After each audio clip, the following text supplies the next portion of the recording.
New Thought Media Network. We are a global broadcast network of positive music, media, and entertainment, inspiring humanity's evolution along the journey of enlightenment and creating a world of love, peace, empowerment, and prosperity for all.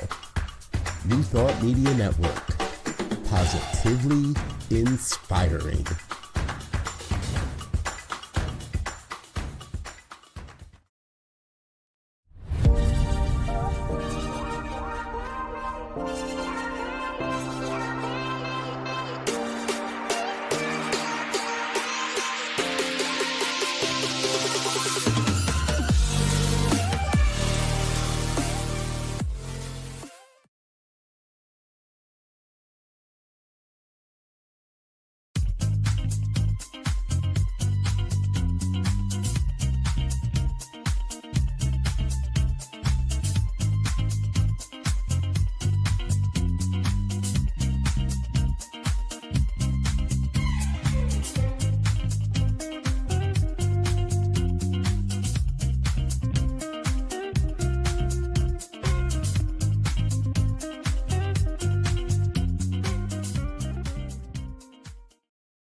Hey everybody, Tracy Brown here, and it's Tuesday. It's just afternoon Mountain Time. That means it is time for the Inclusive Church.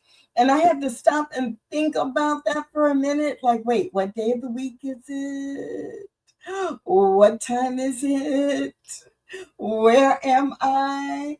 Because even though it's only Tuesday, already this week feels like a whirlwind. So I love the opportunity to just slow down a little bit and focus on what does it mean to be an inclusive church? What are some things we could be thinking about that would help us be more inclusive in our spiritual communities?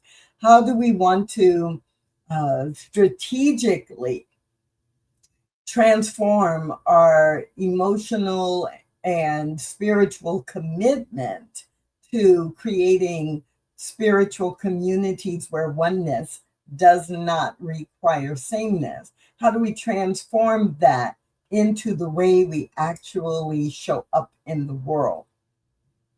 And today, as you can see, I don't have a featured guest. And when that happens, I make it a Toolkit Tuesday. So that means if you hang out with me for just about 30 minutes, maybe a little less, maybe a little more, but about 30 minutes, I'm going to focus in on one idea, one topic, one theme, and give you some questions to think about or some things to try so that you can then go and apply that in your interactions in your spiritual community. Now, the title or topic for today is this idea of marketing and proselytizing and evangelizing, and how are they the same and how are they different? And I get tickled actually, because there are still so many times when I hear people in New Thought spiritual communities go to, well, we don't need to market, the right people will come to us. Or, oh, we can't do marketing or outreach because, that would be like evangelizing to the world, and we're not trying to convert anybody. And it just tickles me that we forget that, one, principle is not bound by precedent.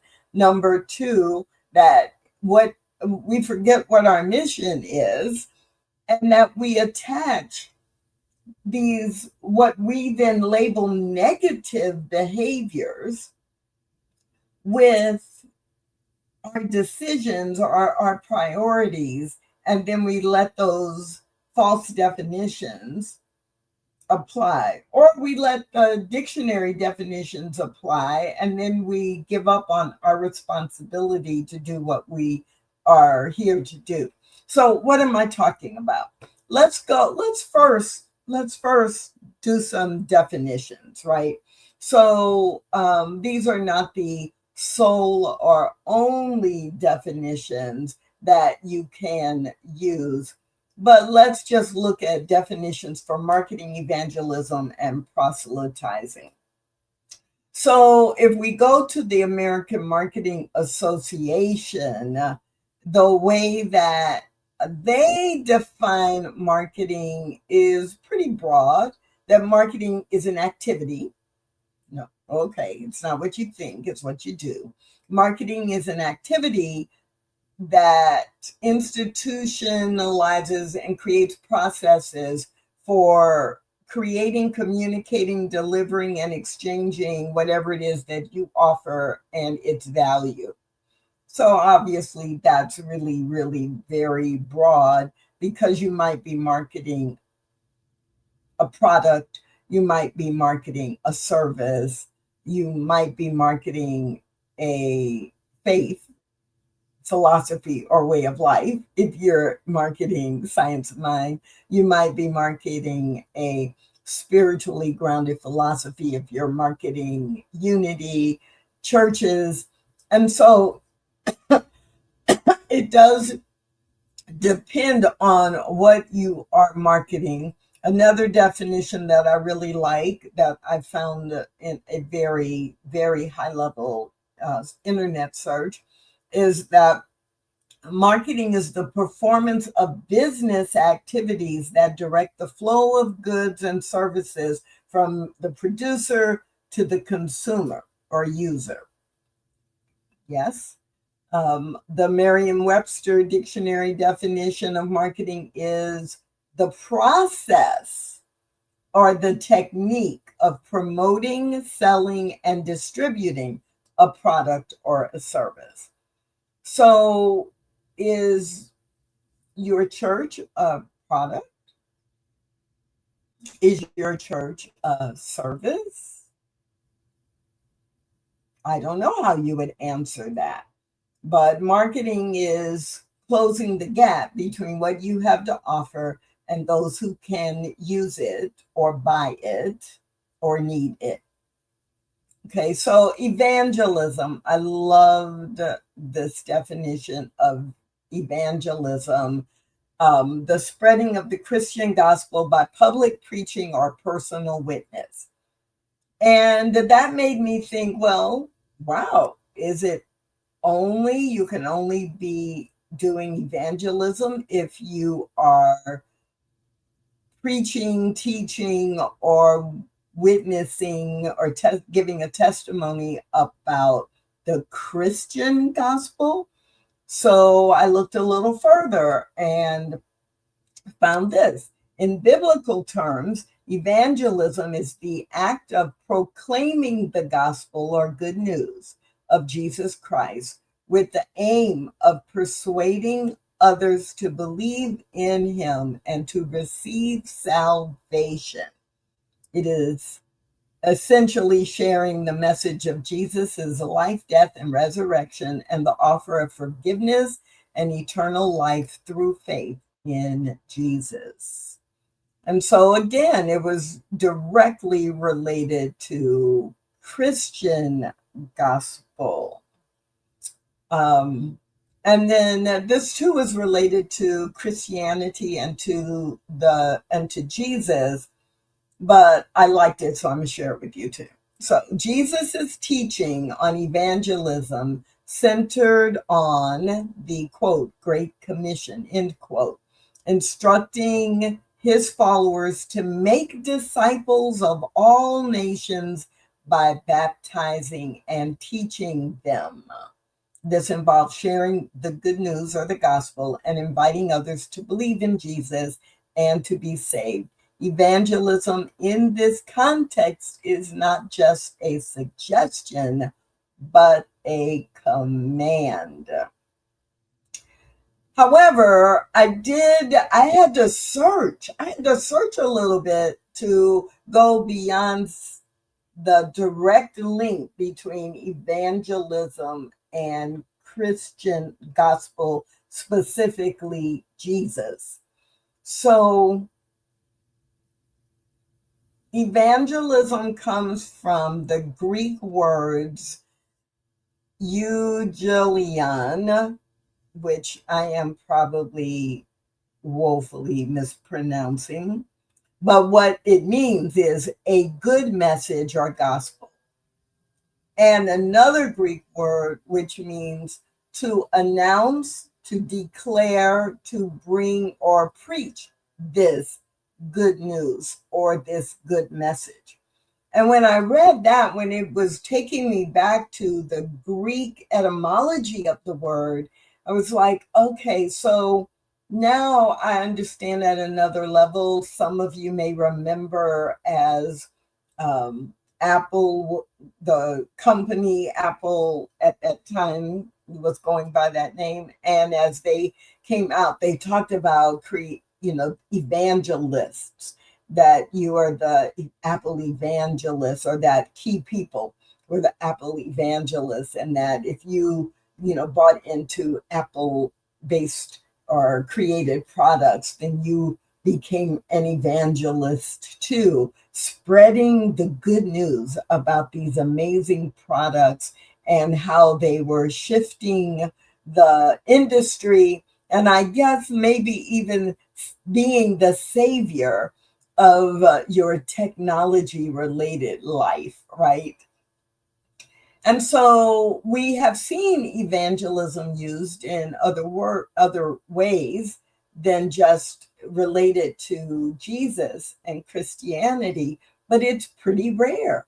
So for most of us, when we think of evangelism, we do think about the Christian churches, and the idea that if you were raised in a Christian church, you were expected to be an evangelist, to bring others, to share the good news, and to encourage others to follow the same path that you are following.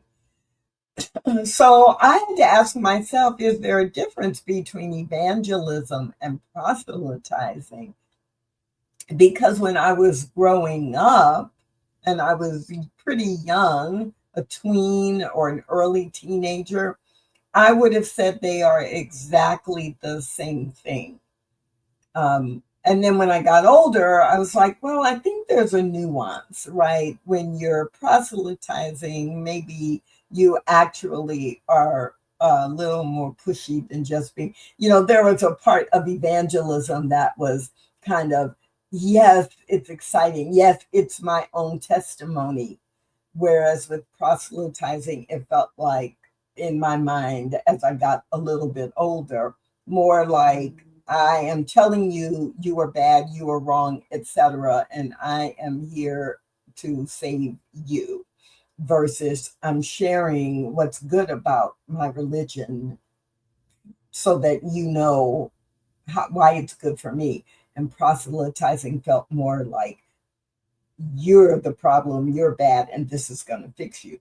Now, I admit that is simply the way, probably by the time I was in my late 20s, I thought about it. And over the last 20 years plus, I haven't thought about it much at all. So I don't really have a current definition, which is why I went to look to see on the internet what I would find. So I'm going to take you with me. So the definition and some of the comments about proselytize or proselytizing on the internet right now are, the definition of to proselytize is to convert or attempt to convert someone from one religion, belief, or opinion to another. So this definition separates evangelizing as from sharing to proselytizing. That's your purpose. Your goal is to convert someone from whatever they believe now to what you want them to believe. And another definition was to, in the Merriam-Webster dictionary, it was to induce someone to convert to your faith, to one's faith, to convince, to induce someone else to convert to your faith. And then the second definition is to recruit someone to join one's party, one's institution, or to cause them to join one's party, one's institution. And so it is, in these definitions, more of the focus on that is the focus, get them to switch, get them to change, versus evangelism is more of I am sharing, this is a possible path for you, this is what works for me, and this is the path to being saved. That's what I believe. But proselytizing is very much focused on you must change. So why do I share all of that with you? Because my experience over the last 35 years in New Thought spiritual communities is that in general, many people are behaving in a way that is like an allergy. Like it's an allergy. I was beat up in the Christian traditions, and I'm not going to go out there and I'm not going to tell people about what is working for me in New Thought because I don't want to be seen as an evangelist. As if I had the power to force somebody to change what they're doing or what they believe. So when the word marketing comes up in New Thought spiritual communities, often there's an aversion to it. Like, oh, no, we can't do that. So in the remaining time that we have together today, in the next 10, 12 minutes, what I want to do is encourage you to really think about that. Because so much of what we believe is in our subconscious beliefs. We've just adapted them or adopted them, and we've not actually consciously chosen them.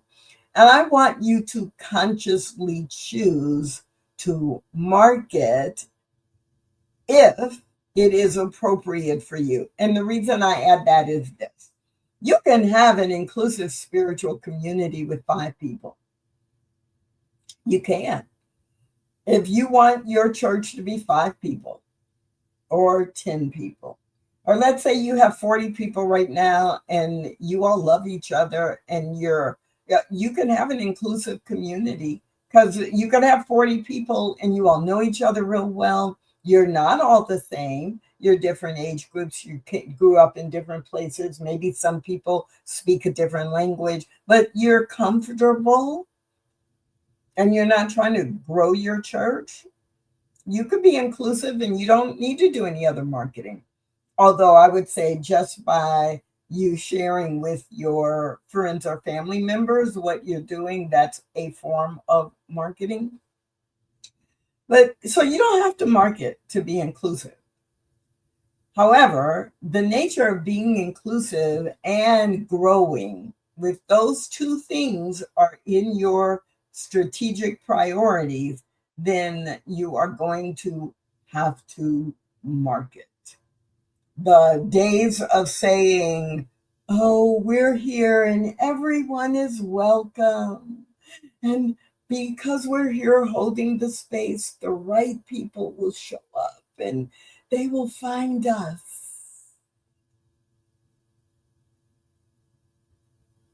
There is a word that begins with B that I want to say, but I don't really want to say it, so I'm not going to say it, but you know what I'm talking about. Yeah. That's not going to work for you. And then there are people who are like, well, yes, we want to grow. And yes, we are committed to being inclusive. And so we have asked everyone in our community on Sunday to say out loud a prayer for inclusion. We don't need to mark it because we do a weekly prayer for inclusion. I believe prayer works. I really do. And What I believe is that when we pray, we then embody the prayer. And so if I'm doing a prayer every Sunday, then that is going to, at some point, integrate with my behavior and my conversations. And in effect, I and people in my community will be marketing. The question becomes, are they doing it in a coordinated fashion that gets us the results that we want? So if you have an intention to grow and you have an intention to be inclusive, there will be some marketing involved.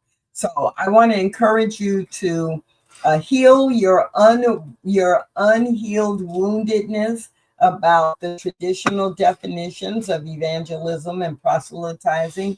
Be aware of, get really aware of what story you're making up about what marketing is, what evangelism is, what proselytizing is, and then create your own new story.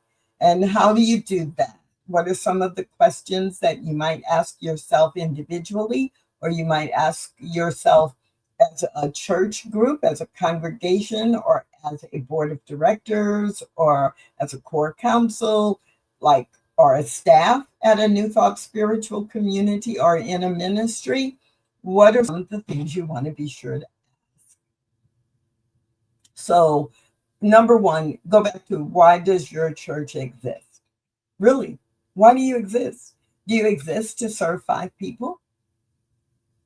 Okay, then maybe you don't need to do any marketing. If you have something in your mission or purpose statement about reaching as many people as possible, or providing education in the city or the community, the neighborhood where your church is located, if you are not in a brick and mortar church, because we define church as wherever people are gathering to learn and practice the spiritual principles that you teach. So let's say you have a virtual ministry and you are reaching out to people who are all over the community. Well, you're not going to reach them if you don't have a marketing plan. So why does your church exist? Right? My home spiritual community, we're really clear about our purpose. We're radically inclusive. We're spiritually progressive, and we're all about transforming lives. So we can transform 30 lives and achieve our mission. We don't have to grow in our purpose, but we're going to start there. And then we're going to look at what is your why for saying you're committed to inclusion, and what is your why for saying you need to reach more people. So in the spiritual community, that is my home community right now, right? We want to reach more people because we want to make sure that people throughout the Dallas-Fort Worth area and the world are able to use these spiritual principles that we teach in their daily lives to have a positive effect on the world as well as on their individual lives. And so that means we're constantly reaching out to different kinds of people in different ways. And we want to grow because in that growth, we then have more people to demonstrate the principles. More people's lives are radically inclusive, spiritually progressive, and not only transforming their individual lives, but the lives of the people they interact with. So you need to be able to articulate and go back to not only why do you exist, but why do you want to be inclusive, and or why do you want to grow? And I would encourage you to have that conversation with a group of people. And if you find that most of the answers are really the effective ego driven, well, we want to be the biggest New Thought community, the New Thought church in our community. Or, oh, if we're bigger, then our minister will get invited to do prayer at the city hall or our minister will be included on things in the New Thought media, in the New Thought media movement. No, in the New Thought movement overall. Like, we'll have a reputation of being bigger or better. And there's nothing wrong with that. But it is ego driven if you're not connecting it to, we have a goal to grow our community from touching an average of 75 people a week to touching 100 people a week within the next year. And 5 years from now, we want to be touching 350 people a week, right? So if that's what you're trying to do, that's not about, just so that we can be bigger. We're creating some metrics that allow us to measure our progress. And so those are some of the kinds of questions that you want to ask. But again, I'm just going to repeat it one more time because I think it's so important. You can be an inclusive spiritual community with 5 people. And if that serves your mission and your long-term goals, then you don't have to grow and you probably don't have to market.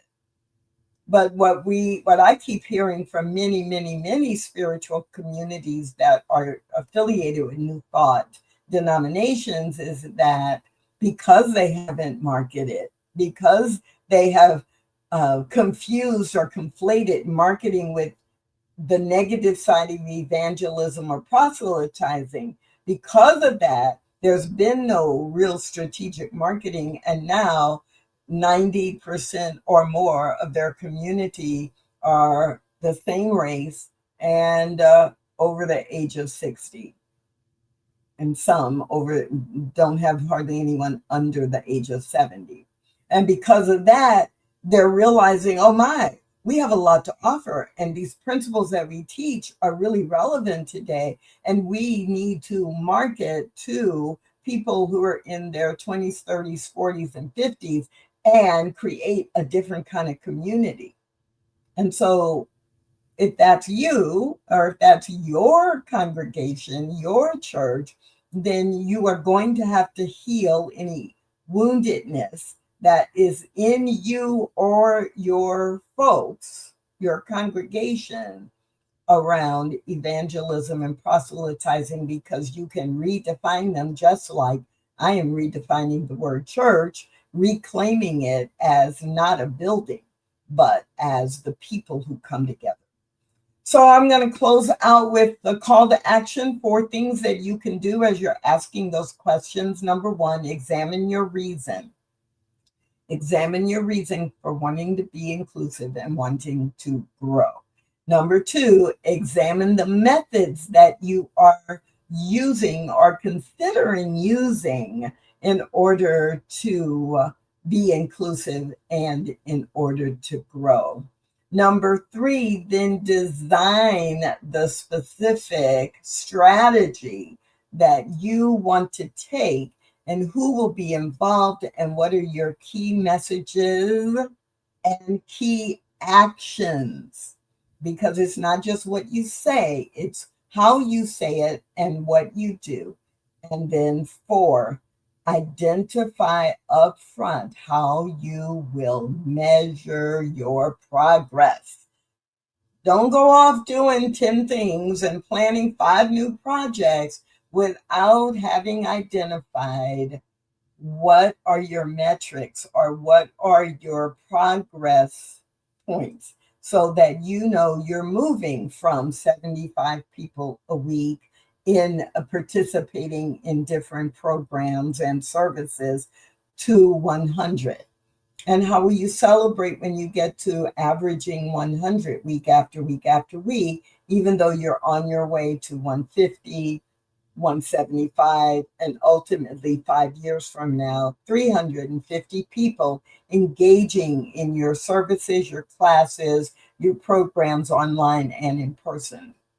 So that's a pretty basic 4 things to remember as a call to action. Examine your reason and your methods, then design your strategy and identify your metrics.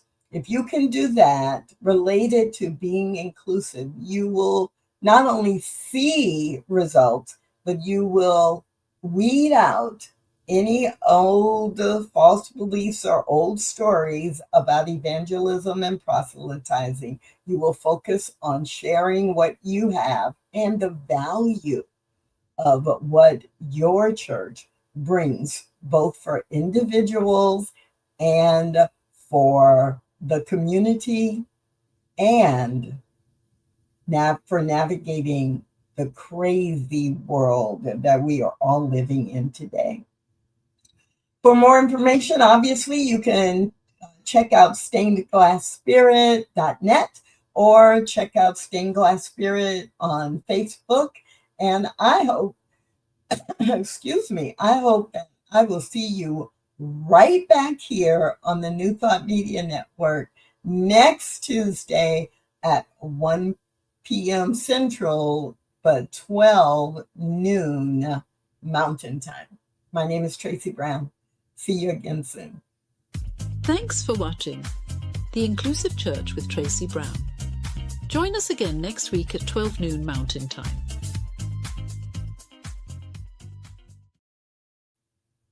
On behalf of everyone at New Thought Media Network, thank you for being a member of our virtual family. Your financial contributions help share the New Thought message with people from around the world. Please visit and contribute at www.ntmedia.org/donate. New Thought Media Network, come be you. And please like, share, and subscribe. Until next time, peace and blessings.